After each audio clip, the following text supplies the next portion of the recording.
সওগাত নিয়ে শান সওগাত নিয়ে আসতেছে। মাহে রমজান যখন আসে আল্লাহ রাব্বুল আলামিন আরশ আজিমের সবগুলো দরজা, রহমতের দরজা আমার আল্লাহ বান্দার জন্য খুলে দেয়।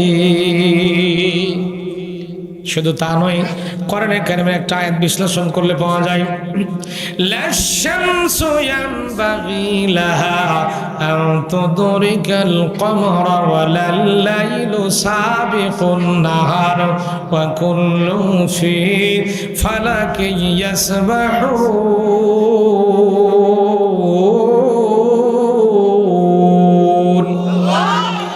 ভাইরা আমার, কিয়ামতের ময়দানে জ্বলন্ত সূর্যটাকে যখন মানুষের মাথার উপরে দাঁড় করে দেওয়ানো হবে, ভাইরা আমার একটু লক্ষ্য করেন, খামসিনা আলফা সানাতা মিম্মা তাউদ্দুন, কিয়ামতের একটা দিন হবে পৃথিবীর 50,000 বছরের সমান লম্বা।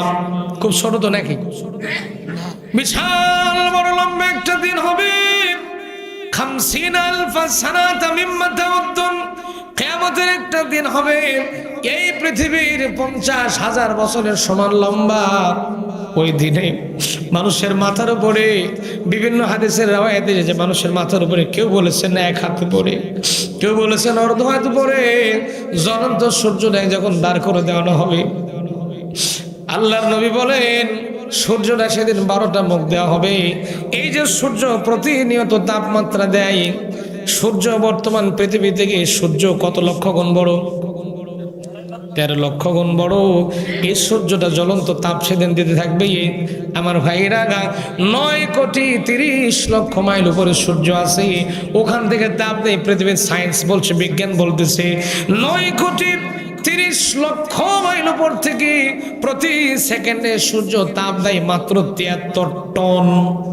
কতখানি?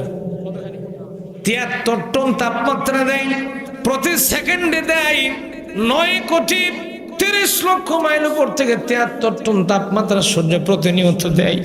তাও কত দূরে খেয়াল করেন, 9,30,00,000 মাইল উপরে। চিন্তা করেন। আর কিয়ামতের মাঠে সূর্যটাকে আপনার আমার মাথার 1 হাত উপরে দাঁড় করে দেওয়ানো হবে। এখন চিন্তা করেন অবস্থাটা কেমন হবে। এই সূর্যটার 12টা মুখ আমার আল্লাহ সেদিন খুলে দেবেন। চতুর্দিক থেকে সূর্য তাপ দেওয়া শুরু করবে। গুনাহগার যারা থাকবে, গুনাহগারের মাথার চামড়াগুলো ফুলে ফুলে ঝরে যাবে। গুনাহগারের মাথার মগজগুলো গলে গেলে নাক দিয়ে কান্দে পড়তে থাকবে।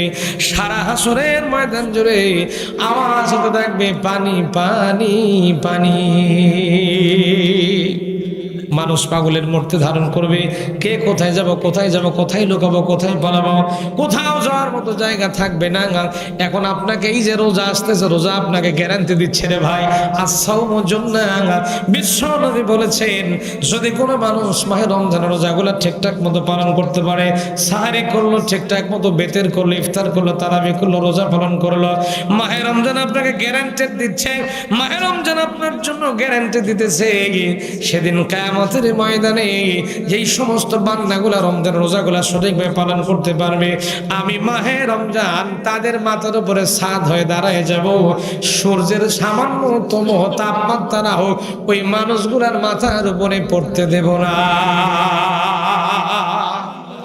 তাহলে যে মাহে রমজান আগমন করতেছে, এই মাহে রমজানের কদর করার দরকার আমাদের আছে না নাই?